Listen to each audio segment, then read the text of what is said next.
Hello মা, কেমন আছো তুমি? জানো মা, আমি এখন 3-4 ইঞ্চি লম্বা, হাত পা সবই আছে। তোমার কথা শুনতে পাই, খুব ভালো লাগে শুনতে।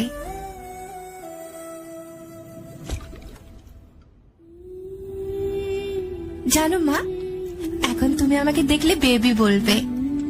বাইরে আসার সময় এখনো হয়নি আমার। মা, তুমি কি জানো আমি যে একটা মেয়ে? আমাকে দেখতে একদম পরীর মতো লাগবে। আমাকে দেখলে তুমি অনেক খুশি হবে মা। তুমি মাঝে মাঝে কাঁদো কেন বলো তো? তুমি কাঁদলে যে আমারও কান্না পায় মা। জানো মা, আমার মাথায় এখন ছোট ছোট চুল গুজিয়েছে। আমি এখন হাত পা ভালোভাবে নাড়াতে পারি, মাথা নাড়াতে পারি, অনেক কিছু করতে পারি মা। মা জানো, আমি না দেখতে অনেকটা তোমার মতো হয়েছি মা।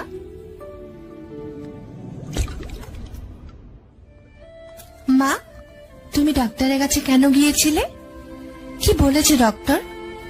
আমি তার কথা শুনতে পাইনি মা। তোমার কথা ছাড়া আমি কারো কথা শুনতে পাই না মা।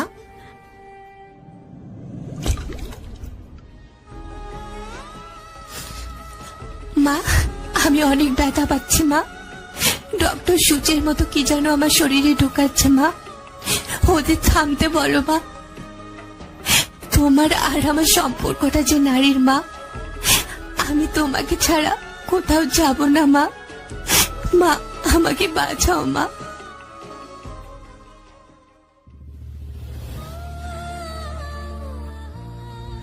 কেমন আছো মা?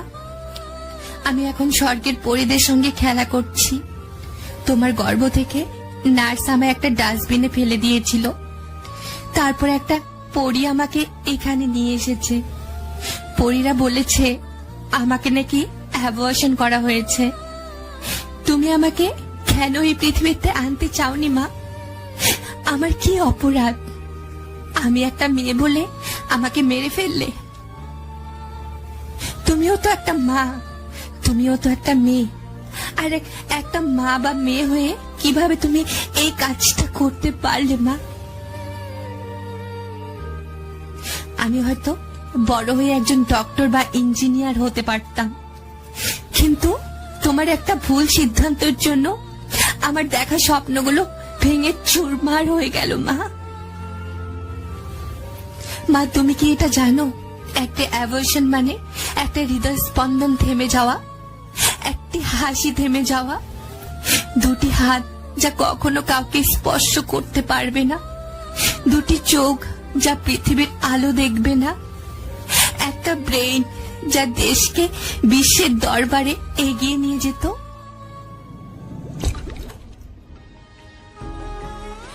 মনে রেখো মা, তুমিও একজন নারী, আর তোমাকেও একজন নারী জন্ম দিয়ে এই পৃথিবীতে এনেছিল। তাই আর কখনো এমন ভুল কাজ করো না মা। ভালো থেকো মা। লাভ ইউ মা। ভিডিওটি শেয়ার করে সবাইকে দেখার সুযোগ করে দিন। আর আমাদের ভিডিওটি যদি আপনার একটু ভালো লেগে থাকে, তাহলে অবশ্যই আমাদের চ্যানেলটি সাবস্ক্রাইব করে আমাদের সাথে থাকবেন। ধন্যবাদ ভিডিওটি দেখার জন্য।